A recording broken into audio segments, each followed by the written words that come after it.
about 24 years ago, somebody asked me to be an apprentice in a small group, and the rest is kind of history. I mean, the leader apprenticed me, poured into me, met with me, taught me the responsibilities of leading a small group. And then eventually I became the leader of that group and had the privilege of investing in other apprentices after that. And a lot of cool experiences I had with that led to me being passionate about it. And so I just continued to invest in apprenticing small group leaders. And that's where I spent a lot of my time learning this kind of discipline of, if you could, and if you'd be willing to go on a journey with me, follow me as I follow Jesus. And let's see what he does with this time that we have together. And so it's been kind of a fun road, fun journey for sure. Welcome to the Church Digital Podcast. Through this podcast, we'll talk about the technological innovations within the church. But more than tech for tech itself, we'll address deeper questions. Is disciple making possible digitally? How should we approach the digital mission field? Can a biblically grounded church operate in digital space? Oh, and where does the metaverse fit into all this? Whether you're a big or small church, an established church, or a startup church plant, the Church Digital's goal is to help churches like yours learn to be a multiplying church, digitally and physically. Our heart, that churches like yours would discover a newfound focus on disciple making that will revolutionize your church. And now, here's your host, Jeff Reed.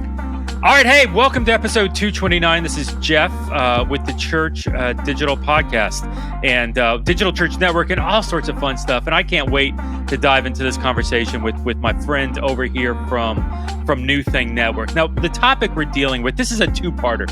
We're going to experiment. You hear me talking about experimenting all the time, like that's a good thing. And so we're going to experiment with a new method here.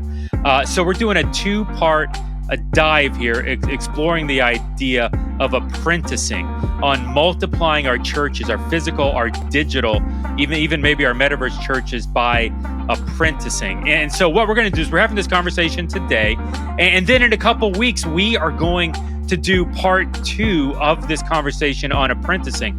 This part's going to be on a podcast where we're exploring the whys and maybe some of the philosophical ideas behind apprenticing and behind multiplication.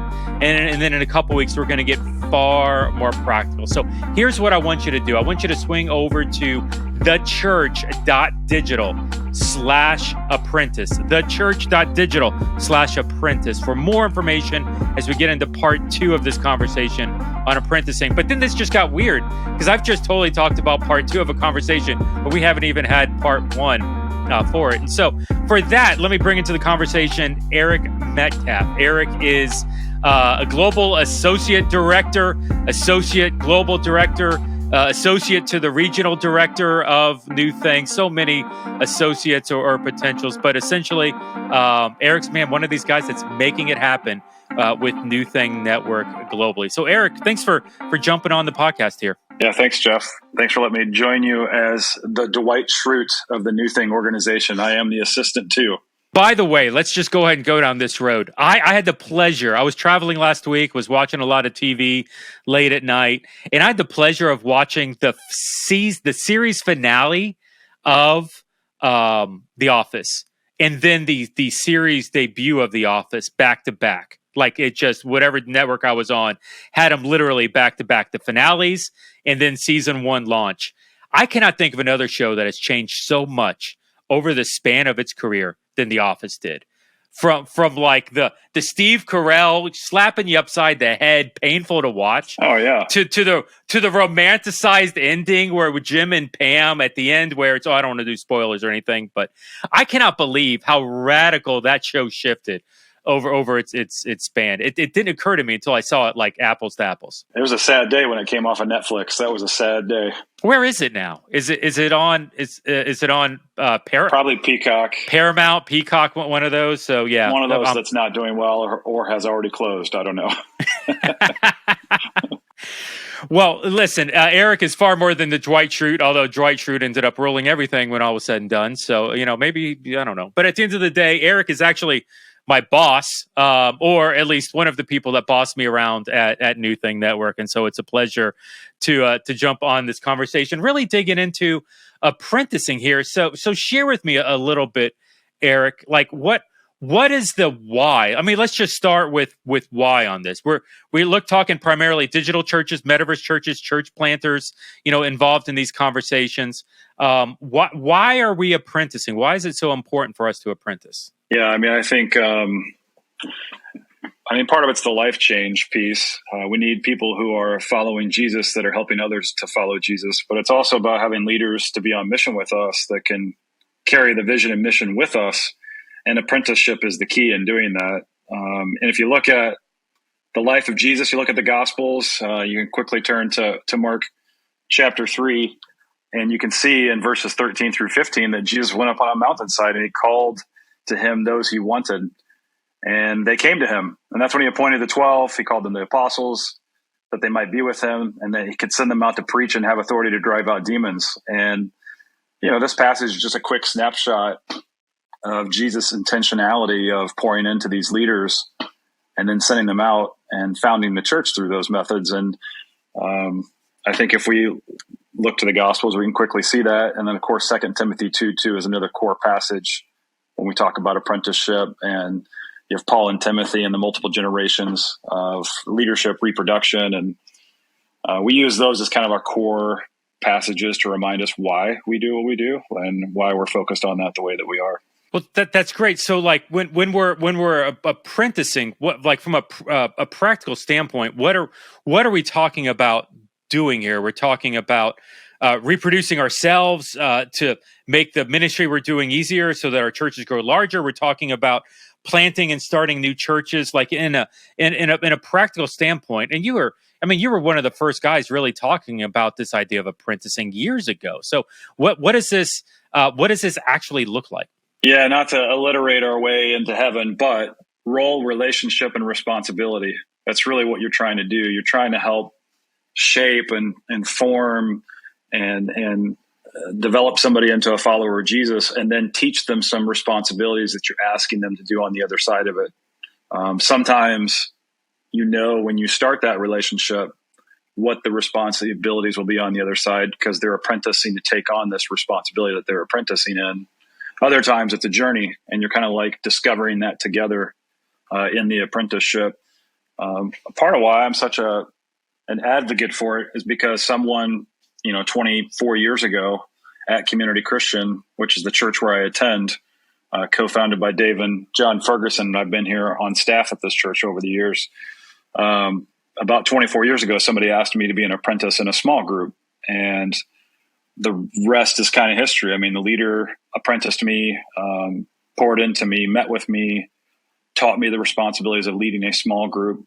And then eventually I became the leader of that group and had the privilege of investing in other apprentices after that. And a lot of cool experiences I had with that led to me being passionate about it.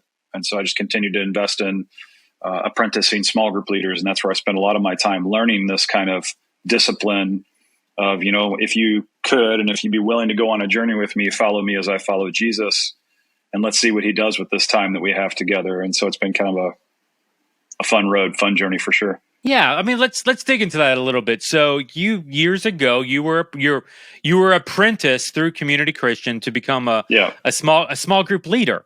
So, let's talk a little bit about that. How did that process go? How long did it take to be quote unquote apprenticed as a small group leader?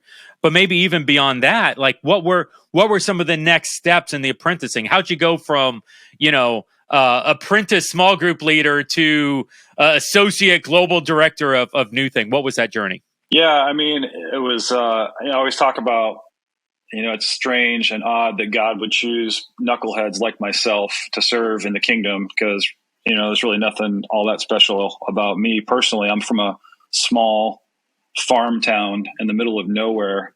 The town I grew up in had just over 200 people in it, and I grew up on 40 acres of land on a farm. And somehow I found my way to Chicagoland through a series of God things and strange events, and stepped into this church that I was doing an internship at. And while I was interning at Community Christian Church, I got asked to be this apprentice leader in a small group after shortly joining that group. And my apprenticeship was like 12 weeks. During that time, the leader would meet with me and check in with me and ask me questions and kind of challenge me spiritually. Sometimes we call it the RPMs. So relationally, physically, mentally, and spiritually. And then they would, talk to me about how to facilitate a small group. And over time, I started running the small group meetings and got feedback on that from the leader. We talk about that as the 5 steps of apprenticeship. The I do, you watch, we talk. I do, you help, we talk, and so on. And we can get into more of those nuts and bolts later if you'd like.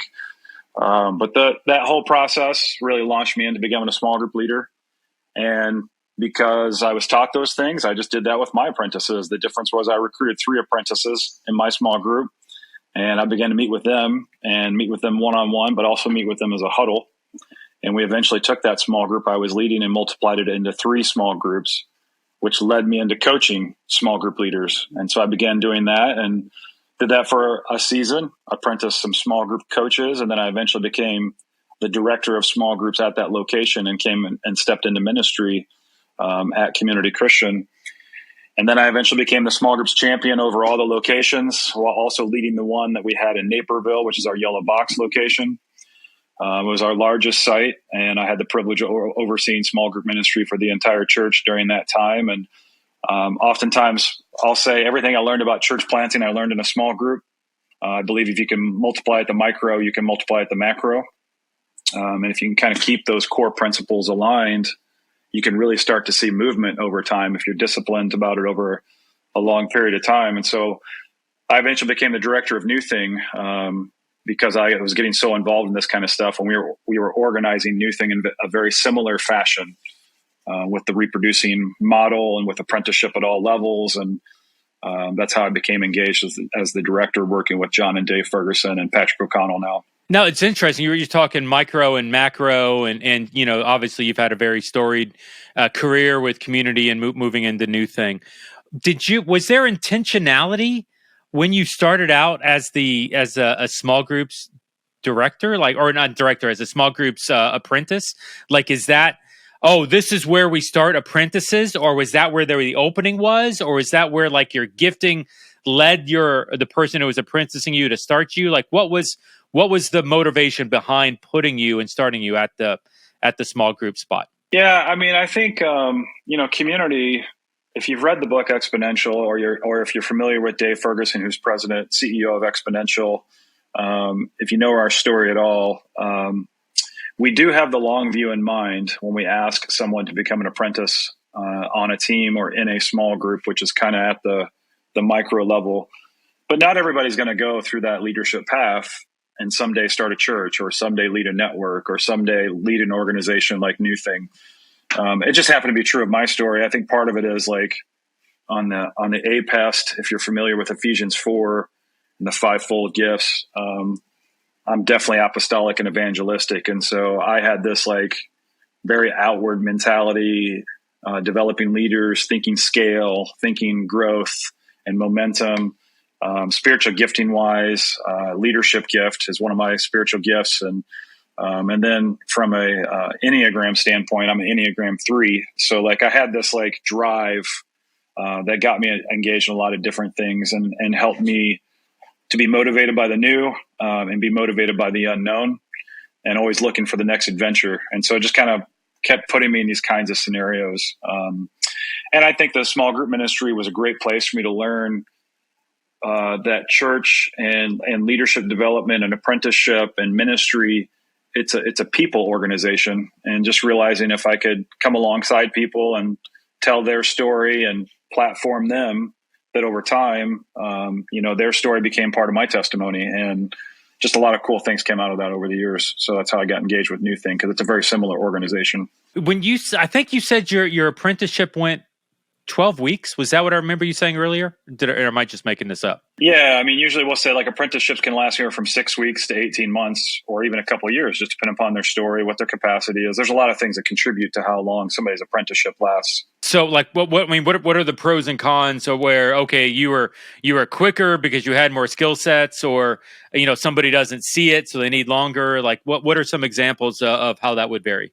Yeah, I think if you're asking someone to be an apprentice, and when you're being invited in like that, or if someone's thinking through how long someone should apprentice, you're always kind of looking for what we call the must-haves. Teachability, relational intelligence, and spiritual velocity are like those kind of core components to look for.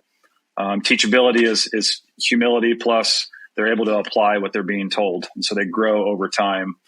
Spiritual velocity is really that kind of forward momentum in their faith journey, that they are in fact following a Jesus who is alive and resurrected. And so they have fruit from following Jesus. And then relational intelligence is that all powerful self-awareness that all of us have to continue to grow in. If we lack it, nobody wants to follow that person anyway, so don't even try to invite them into apprenticeship. Look for that relational intelligence. And we feel like if we can start there, but then a few other components play a part for sure. Like you're looking for kind of the DNA piece of where that person has come from. What kind of church did they come from before they came to yours? If they came from someplace else, how long they've been a Christ follower can be good and bad. So you kind of have to weigh out the pros and cons. Maybe they've been a Christian for a long time, but not a Christ follower. And there's issues that can come with that.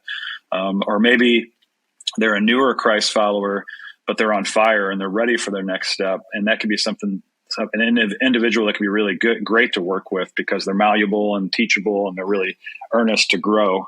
But sometimes the immaturity of a Christ follower can slow you down too. So you always have to weigh out the pros and cons of who you're working with and where they're at. But those timelines are such a variable depending upon the person. So that's where it can be a little more of an art than a science. Sure. And that's why the one-on-ones are so important. That's why it's done through relationship, because you're learning that as you go in conversation, as you work with them.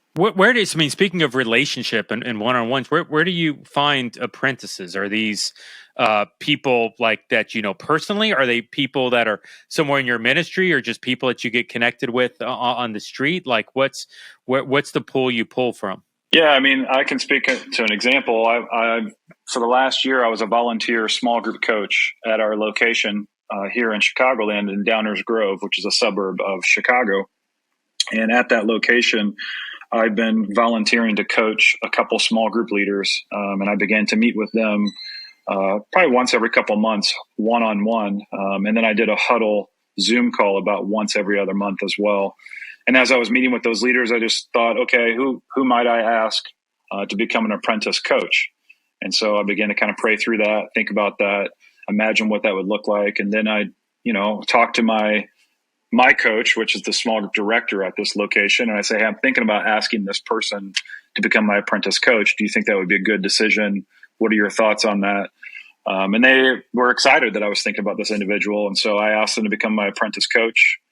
Through a one-on-one conversation. I had an IC&U conversation with them, and we met a couple times after that, and they agreed to go on this apprenticeship. And so we met for the next several months and began to talk about what that would look like to be a small group coach, and decided the timeline of when that could play out and when they could become a small group coach. And shortly after that, they eventually did, and now they're one of our small group coaches at that location. And they're awesome. They're just so super talented, much more pastoral than I am, very shepherd-like, and they just very much care for their leaders in a very tangible way. So they're an amazing small group coach. And so that's part of how that works is you look at your sphere of influence to answer your question, people within your reach. Sometimes it's a little bit different than that. You might have somebody that's been recommended to you to go meet with them and talk to them about apprenticeship. And I would say that's an okay way to do it as well, especially if you trust the person that recommended them. When you're looking at an apprentice, is there anything mentally that you're like, this person cannot do this? Like you design them for a specific role, or is there like an opportunity where you're trying to limit them into what their capacity is? Or are you bringing people in with the understanding that they could, grow and multiply and expand into a number of different capacities? Like how much controlling are you necessarily trying to dictate this person's future with the org? Yeah, that's a good one, and sometimes tough to discern. I used to say, and I guess I still believe, that time always tells. You can tell over time, always. Give them a little bit at a time helps you kind of see what they can continue to carry as they move forward. And so I think those kind of simple practices kind of help you discern their capacity as you move forward in that relationship. That's the question you're asking, right, Jeff? Just like, how do you kind of discern what their lid is? I do think it's just a little bit over time through conversation, and usually it becomes apparent. Hey, you had mentioned earlier the I do you watch, some of this process we talk. Why don't you describe to us a little bit of what that process looks like while you're apprenticing someone? Yeah, it's funny. I was having this conversation with my wife the other day because our son, who is turning 19, going to college this fall, really proud of him. He's such a gifted kid, super smart, and he's going to be hitting the college scene here in the city of Chicago, going to DePaul University. So we couldn't be prouder of him. But one of the things we were talking about is how to equip him in this next season to do some of the administrative things that moms and dads are used to doing for their kids. Anything from like buying the right laundry detergent to checking your emails daily, putting things in the calendar, just the kind of stuff that like kind of slowly enters you into adulthood. Still, some of us are still trying to figure that out at our age. I know I'm 46 and some of those things I'm still trying to figure out. But the point is, her and I were having a conversation. I said, it's a little bit like an apprenticeship. If you could somehow show him what you're talking about, make a list of those things and think about it in terms of the 5 steps. And of course, she just rolls her eyes at me. She's like, oh, here we go. I'm going to listen to another one of my husband's conference talks that he's going to give to me. But she's like, yeah, you're right. It's basically us showing him what we're talking about. And then over time, giving him the responsibility and giving him feedback on it. And that's really what the 5 steps are. The 5 steps. The first one is I do, you watch, we talk. The second one is I do, you help, we talk. The third one is you do, I help, we talk. The fourth one is you do, I watch, we talk. And then the last one is someone else, you do it, and then someone else watches. And that's about reproduction. But the key in all of it is that you're having a conversation at every step. And I think that's where pastors and churches and programs unintentionally, we remove that part of the game because we focus so much on the event.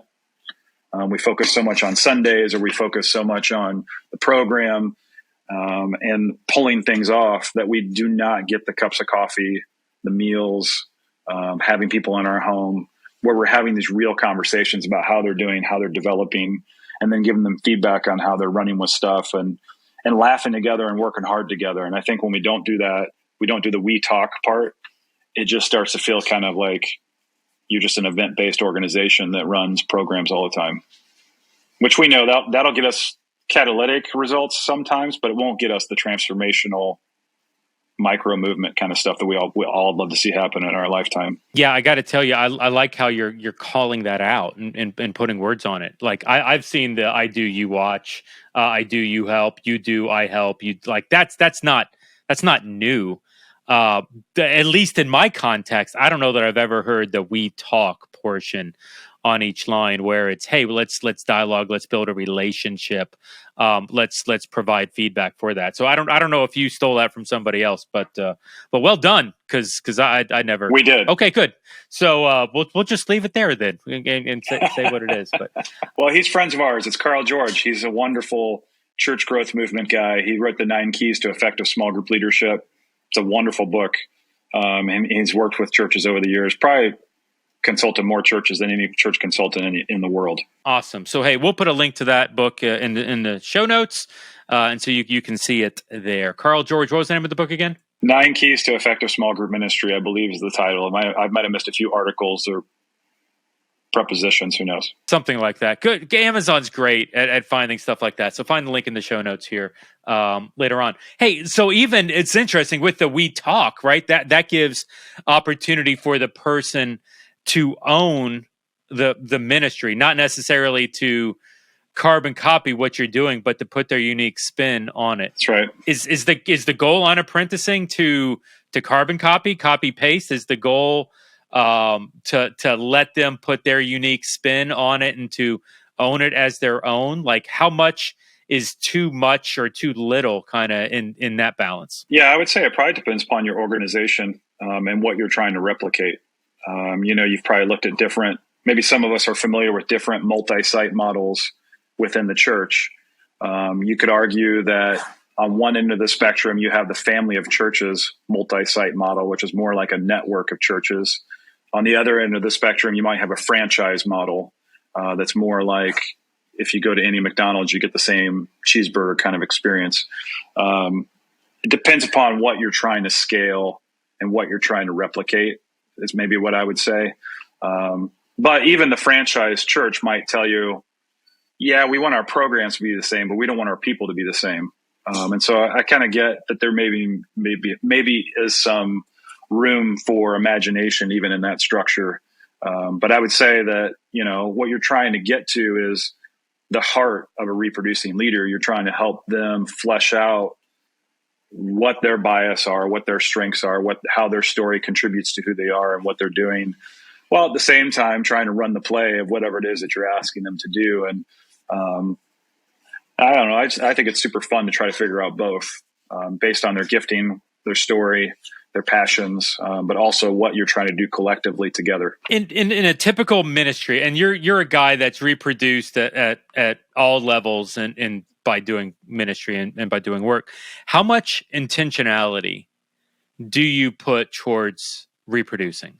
Now, like, listen, we've all had the 9 to 5, ministry jobs, which is anything but 9 to 5. We all know that Sunday morning's coming, and there's, it's just Sure. it's the overwhelming nature of what that is. Like, what percent? But if you don't focus on the apprenticing, if you don't focus on reproducing, it's not going to happen. It gets lost. So, how much time do you dedicate towards doing something like this, or what percentage of time would you dedicate towards it? Man, that's a tough one. And I know it's a real tension for most leaders and most pastors is figuring this piece out. My whole calendar now is dedicated to one-on-ones and developing leaders. Part of that's because in some ways I can afford the opportunity to do that in the role that I currently have. But I'm also a church planter. I've planted churches. I've been a part of 5 different startups. I've led one of those myself. And in those efforts, as much as I got tempted to focus on Sundays and focus on making sure we had a bassist on Sundays and making sure the message was exactly right, making sure that we had the small groups to, connect people in, making sure we had all the teams. I cared about all that stuff, but I knew that if I didn't have my one-on-ones on calendar, meeting with apprentices, meeting with existing leaders, that my team wouldn't do that. And if my team wasn't doing that, I also knew that my volunteers weren't going to do that. And so I felt like I had to show and model what it looked like to have a one-on-one. So I would do that with my team. And then I would do that with a small group apprentice that I had in my small group. And I would make sure I multiplied my small group every 6 to 12 months. And then I made sure that I was developing leaders of leaders that was apprenticing. And I also made sure I had one-on-ones with apprentice church planters or leadership residents is sometimes what we call them here at New Thing. And I made sure my calendar was kind of chock full of those types of meetings so I could model for my team what that looks like. And if it meant, in the words of Neil Cole, lowering the bar on how we do church and raising the bar on discipleship, so be it. It's just what it was going to be because I felt like my life had been changed so much because somebody valued that. I've seen thousands of lives changed because of how community and New Thing has valued that I wanted to keep replicating that in the generations of leaders that I worked with because of the responsibilities that have been given to me. So, but it's not easy, man. It's like so tempting just to pull yourself back into the program and the plans of what we do with church and ministry and stay away from the people. Cause it's hard to stay focused on those things, but anyway, I was going to say the replicative effect is pretty exciting stuff. And I'd rather be on that side of it. Definitely. Oh, and this even gets to the place of, a lot of churches, I'll be honest, so I've worked on churches that didn't care about the reproducing part of this. Their focus was more on the quality of the product. And so there was not an onus on me to reproduce in my role. There was an onus on me to do my job. And even though I've always felt more of a reproducing. And so how do you have churches that maybe, or have you talked to people that were in that situation where maybe there was a desire to reproduce, there was a desire to multiply and to pass knowledge and understanding on to others, to disciple others, but maybe the church didn't see that as a value? How do you walk in that tension? Yeah, we talk about sometimes there's a tension between reproducing and excellence. And certainly the church in the West has spent a lot of time trying to make what they do excellent. And so that level of excellence creates a certain level of professionalism that needs to be at the table to create whatever that quote unquote excellence is. Sometimes those churches that are so good at that get to become very large churches. And I've heard it described this way. If you look at a large church like a rhino, it's hard to reproduce rhinos, but you can reproduce rabbits. Yeah. And so those might be smaller churches that have not this high bar of excellence because they're very relational, simple. That being said, this is why we need ravens, which are our networks. So if you can get rabbits and rhinos working together, and you can start to see collaboration among these churches, the smaller churches will be inspired by how much impact a large church can have because of the resources they sometimes have, and the people that they have, and all that. And then the large churches can be inspired by the smaller churches because they see how nimble they are and they see how focused they are on people and multiplication. And they can inspire one another when they're in a network together, which we talk a lot about from a new thing perspective. So I do believe they can benefit from one another. I do think that there's a tension there between excellence and reproducing. But I also think that it's meant to be a tension, and that's okay. Because it's okay to have a professional Sunday gathering. It's okay to have a professional kids program and students program and camps, and those things are okay. And not everybody wants to participate in that stuff. That's okay too. We need lots of different kinds of churches that are going to reach people and raise up leaders. But I think when they're in community with one another, they can challenge one another, inspire each other to think differently and think outside the box. Love it. The rhinos, the rabbits, and the ravens. Actually, I had a conversation just recently with a deaf ministry, and for them it was elephants and rabbits. But I like the rhinos. It kind of alliterates. Is it alliterates? Well, more alliterations. More alliterations. Yeah. Yeah. Sorry, my seminary degree in alliterations is lacking. Very good. Hey, so let me ask this. We primarily here we do a lot of digital and metaverse ministry, and so digital churches. It was interesting. I made the statement to you that I actually don't know of a digital church that has a structured apprentice program, like where there's intentional focus on apprenticing. Many reasons why. Maybe the first is they're kind of throwing and going at this point. I don't know that they themselves have a system yet where they can teach and reproduce on this. B, to be honest, like there's a lot of emotional stress on some of these digital and metaverse pastors and planters because there's so much lack of approval in some of these areas, and I know I've had several conversations there with people that have been hesitant to reproduce, to bring in, because they don't want to expose some of the, I don't want to use the word hate because I think hate's too strong, but just the lack of approval in some of these areas in there. I mean, I would love some insight from you. Now, you're not I want to label this. You're not I would not consider you a digital or a metaverse. I don't want to say friendly, but you're not knowledgeable in this area. Like we've had conversations, but you're new in the space, so to speak. I do consider you a supporter. If you're not a supporter, you're great at faking it. Maybe that's another conversation. Faking. No faking. So you're a supporter. The new thing's a supporter, Absolutely. Man. I love this. So here's my question is really, man, I would love for you to talk and to challenge maybe a little bit here. Some of these planters that are operating in digital and metaverse, paving new grounds. It's interesting. Somebody told me, Chesley told me recently. He said, "Pioneers get killed, settlers get rich." And in many ways, we're kind of pioneering in this season. But talk to these people here. Why should we be focusing intentionally on apprenticing, on reproducing at this point? Yeah, a great question. So for some reason, maybe this will apply, because I thought of this when you were asking the question. When I planted a church in the city of Chicago on the north side of the city, the people that we were predominantly reaching were young professionals. So people who are like between 25 and 30.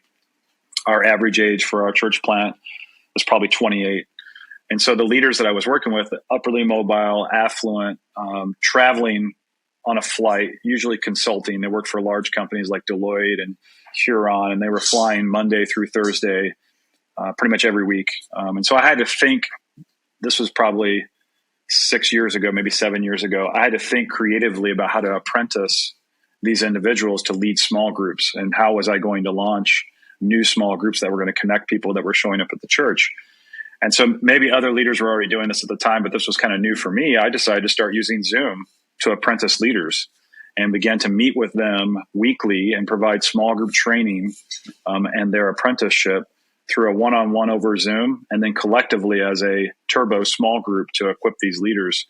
There were times where I had 16 people on a Zoom call, and I'm teaching them how to lead a small group and what that looks like, and talking to them about their spiritual formation, talking about how they're doing in their walk with Jesus, and just really became this very collaborative Zooming context before the pandemic. And it was really fruitful. We were able to launch lots of small groups doing that. And so I guess what I would say to leaders that are now planting digitally and being digital missionaries and forming churches in the metaverse, I would say, in the same way you would do an apprenticeship in a in-person context, I would do the same thing virtually. I would be intentional about selecting capable men and women who could follow you as you follow Jesus, and asking them to apprentice. And over time, as you go through the 5 steps, as you check in on their RPMs, that they would eventually become leaders of a small group or leaders of a team. Maybe you're equipping them to become digital missionaries, and that's where you're starting them first as you look to the digital stratosphere. But I think there could be some really exciting things that happen virtually in terms of apprenticeship. With the RPMs and the checking in, how is there a time where that matures? Is that a time where you stop and focus on others, or are you checking in with dozens of people regularly? What's the lifespan of someone that you're apprenticing? Yeah, the RPMs is really trying to help us as Western leaders, and maybe it's also our majority world friends as well, but I'm guessing it's probably a Western issue. We tend to think about spiritual, and we tend to only think about, are you praying and are you reading the Bible? And we don't always think about asking questions around their relational world, which is what the R stands for in RPMs. We don't think about asking questions around their physical, whether it's their schedule or whether it's their physical health or whether it's their pace of life, all those kinds of things. We don't tend to ask questions around mental. How are they doing with their mental health? How are they doing with studying the world and culture around them? What are they filtering from their mind? We don't usually ask those types of questions, but discipleship is a whole life thing. It's not just, did you go to church on Sunday? Did you read your Bible? Are you praying? And did you give money? Which tends to be where we focus our energy when we talk about discipleship. So RPMs is meant to be a holistic approach to developing someone. And there's a whole list of questions you could ask when it comes to those 4 different areas. And what we're trying to do is to get us as leaders, how do we think about growing this person as a human being, as a follower of Jesus, and how does Jesus impact their entire life? And so that's what the RPMs are meant for. And if you know anything about your own RPMs, you know that you stink in one of those 4 areas at any given moment. And so we're trying to, be an encouragement to that person that might be falling short, and also provide some relational accountability that would come through trust and over time, as that person kind of lets you in to talk about that part of their world, whatever they might be struggling with. So then it's important for accountability standpoint, almost to always be under someone apprenticing, like someone that's talking to you at the RPMs level. Yeah, certainly we could all benefit from that, right? Especially given the pandemic, and given our temptation to isolate during the pandemic, and then to try to cope and deal with whatever it is that we're going through by ourselves. And then we find ourselves in some pretty dark places. So we would benefit from being in an ongoing one-on-one coaching apprenticeship throughout our spiritual lives, throughout our journeys. Absolutely. By the way, we're going to be doing part 2 of this conversation on apprenticing. We're going to be doing it as a roundtable through Digital Church Network, and we're going to be doing it Tuesday night, August 23rd, 7 p.m. Eastern. Now that's 6 p.m. Central, where Eric is, and New Thing is very driven towards Central Standard Time. There is no time that exists unless it's Central Standard Time. So 7 p.m. for maybe the rest of us, but definitely 6. And for those of you in California, I'm sorry entirely. But we're going to dig into maybe some of the more practical insights centered around apprenticing and how we as digital and metaverse churches can multiply, what it looks like to multiply our churches utilizing apprenticing. So come to that roundtable Tuesday night, August 23rd, 2022, obviously, for part 2 of that conversation. Eric and I will be there. For more information, check out thechurch.digital/apprentice, APPRENTICE. Check out the link in show notes. But, and Eric, one thing that I would love to just throw at you as part of this conversation overall is just the heart of New Thing, to see this collaboration and to see this multiplication happen within churches. Like, it was, as I was pivoting away and over the past year and trying to find the organizations to partner with, like, it did not take a lot. It was not a long list of churches anywhere, or of organizations initially to look at, but we didn't have to put a lot of thought into New Thing. Like, it was such an obvious choice, the heart for collaboration. And so maybe you want to talk a little bit about New Thing and maybe tell the story of how you got connected and what it looks like now, doing ministry and collaborating and helping churches the way that you do. Yeah. Well, I mean, I got involved with New Thing because I really love the idea of multiplying leaders, of increasing our impact as we develop leaders and develop churches. And some of my first roles was developing our leadership residency program for New Thing North America. This is just about 10 years ago. And the residency program really was a multiplication at the macro. It's like, if you could have apprentice church planters, what would that look like? How would you recruit these church planters, whether they're free agent or farm system? How would you send them out? What would that look like to partner with those church plants? And then we began to kind of push these church plants together in networks. And a network is a small group of pastors who are leading churches that are collaborating together to plant churches together. And a network might have 4 to 6 churches in it that are working together. And as they collaborate, they might be able to do more together than they could by themselves. And it was really just us trying to live out John 17, where Jesus has that prayer for us as believers, that we'd be seen as one, and that we'd really begin to champion one another and support God's dream for the world, and think about, how we could reach a whole city or a country or a region or even the whole world if we could, in the name of Jesus. And so that's really what continued to push New Thing, is this kind of John 17 mentality of collaboration, to use the word you were using earlier, and really just imagine, what if we could spark a movement and be a catalyst for movements of reproducing churches all around the world. And a lot of that happens through leaders like you, Jeff. Like, it's guys and gals who are hearing from God regularly, and they're dreaming big, and they're thinking about, what if there were other people who thought like me, who are dreaming about these things, and what if we could work together on something? Wouldn't that be amazing? What if I had this community of friends on mission, that we're meeting regularly, we're praying together regularly, we're dreaming big together regularly, and we're holding each other accountable to some big ideas that we want to do together. And we call those potentially apostolic movement makers. These are leaders all around the world, which has gotten us involved in just about 50 countries around the world now, and gotten us to be engaged with what you're doing, Jeff, and your team, and just really exciting stuff as we have been able to serve a lot of leaders in a lot of different places over the years. Yeah, friends on mission is now like my favorite words.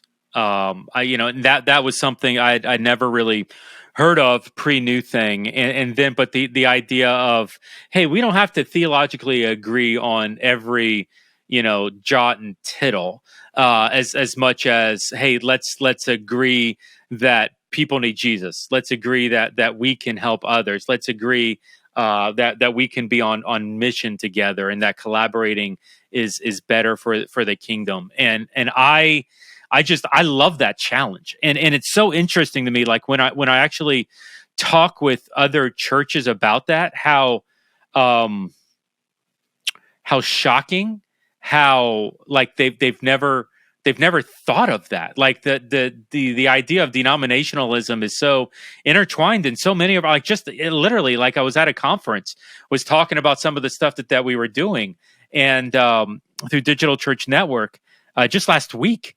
And somebody at the conference was like, well, then you're like a denomination. I was like, no, because like I don't speak theologically into anything, nor do I, I don't want to get into that. I want to work with everybody regardless of what they believe. Yeah, we've got some lines somewhere, but the lines are fewer than what a denominational would. And this person like could not quantify in their minds the idea of doing an organization that wasn't speaking theologically into something. And it's, I think for the kingdom, listen, we can all stand before God one day and ask, and I'm looking forward to the conversation. Hey, God, this whole digital and metaverse church, was this a crock of like garbage, or is this legit? Like on a scale of 1 to 10, how upset are you at me right now? Like, and I do fully anticipate having that conversation.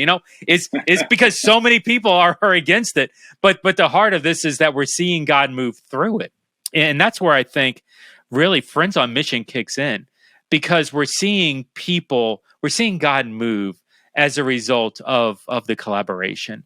We're seeing people that may not always agree on these things. We're seeing networks come together and planting churches and encouraging one another and praying for one another, even though theologically there are things that don't line up. And it's a beautiful thing to see that relationship, that friendship come into play. So, man, I just want to thank you for doing the work that you've been doing, man. Well, thanks. It's an honor and it's exciting. And, our core passage that we believe God's doing a new thing. And so we always want to pay attention, like Isaiah did, just to see what God's doing. That's a surprise. That's an adventure that's outside of what we currently see. And that's how we've gotten involved with DCN, and I'm very excited about what we're doing together. It's super fun. Beautiful. Hey, so as we're landing the plane, by the way, once again, we're going to be doing part 2 of this conversation on apprenticing, a practical approach to apprenticing, getting much more into the weeds and next steps, and would love for planters and churches and digital and metaverse and even physical churches that are wrestling with this stuff. Come jump in this roundtable. It's going to be Tuesday, August 23rd at 7 p.m. Eastern, 6 Central, and 4 Pacific, and roll it out. If you're overseas, come in. You'll have to figure out your own time zones. I can't keep them all straight. But we're going to have this conversation here next week, and so would love to have you all join that. And so, Eric, looking forward to digging into that piece with you. But as we're landing the plane here, man, any closing thoughts? I would just say, do not underestimate the authority and power that God's given you as a Christ follower, and how powerful the I see in you conversation can be with those within your sphere of influence. You just never know what knucklehead you're going to recruit next to be an apprentice that might someday do some cool things for the kingdom. So be generous. Go scatter some seeds. Go have some conversations. Pray over some people and see where God might take it. Awesome. Hey, so not a technical conversation today, but love the heart behind this idea of multiplication. And so for those of you out there that are listening, find some people, find some apprentices, maybe even invite them into this round table and work through it together, but start to figure out how we can multiply our digital ministry, our digital churches, our metaverse churches, etc. So, Eric, thank you for jumping in the conversation, but we're going to land the plane. For Eric, this is Jeff with the Church Digital and Digital Church Network. Thanks for jumping on the podcast here. We'll see you next week, and we'll see you at part 2 on the 23rd. Once again, theChurch.digital/apprentice for more information on that. Talk to you later. Y'all have a good day.